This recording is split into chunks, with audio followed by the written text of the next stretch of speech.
എൻ്റെ പേര് അയന സ്റ്റീഫൻ. ഞാൻ തൃശ്ശൂർ അതിരൂപതയിലെ എൽത്തുരുത്ത് ഇടവകയിൽ നിന്ന് വരുന്നു.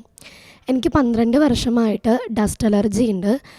പല പല ഡോക്ടേഴ്സിനെ കാണിച്ചെങ്കിലും അലോപ്പതി, ഹോമിയോപ്പതി, അതുപോലെ തന്നെ ആയുർവേദം പല പല മരുന്നുകൾ മാറ്റി മാറ്റി കഴിച്ചിട്ടും ഇതിനൊരു കുറവുണ്ടായിരുന്നില്ല.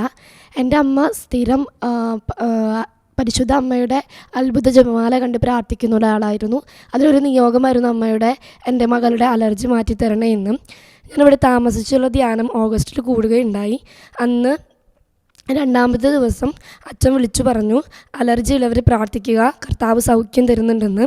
ഞാൻ ഉറച്ച് വിശ്വസിച്ച് പ്രാർത്ഥിച്ചു, അതെൻ്റെ അലർജി ആയിരിക്കും, കർത്താവ് എനിക്ക് സൗഖ്യം തരുമെന്ന്.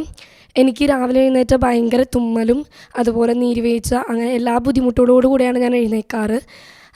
എനിക്ക് എവിടേക്കും പോകാൻ പറ്റില്ല രാവിലെ. ഞാനിവിടെ രാവിലെ എഴുന്നേറ്റപ്പോൾ എനിക്ക് ഒരു ബുദ്ധിമുട്ടോ തുമ്മലോ ഒന്നും ഉണ്ടായിരുന്നില്ല.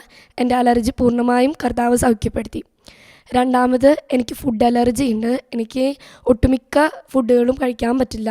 ചിക്കൻ, പാല്, മുട്ട, തൈര്, അതുപോലെ ഫ്രൂട്ട്സിൽ ആപ്പിള്, ഗ്രേപ്സ്, പിന്നെ ഡാർക്ക് ചോക്ലേറ്റ്, മഷ്റൂം, കടുക്, ഇതൊന്നും എനിക്ക് കഴിക്കാൻ പറ്റില്ല.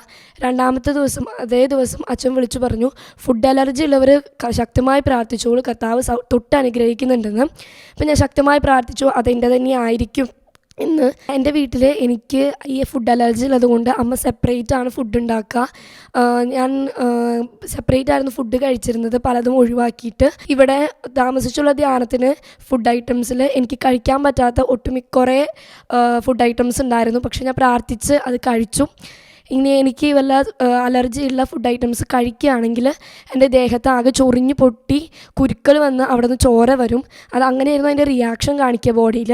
ഇവിടെ എത്തി ഞാൻ അങ്ങനത്തെ ചിക്കനും അതുപോലെ മീനും എല്ലാം അലർജിയുള്ള എല്ലാം കഴിച്ചിട്ടും എനിക്ക് ഒരു ബുദ്ധിമുട്ടും തോന്നിയില്ല. കർത്താവ് എന്നെ തൊട്ട് സുഖപ്പെടുത്തി. കർത്താവിന് 1000 നന്ദി.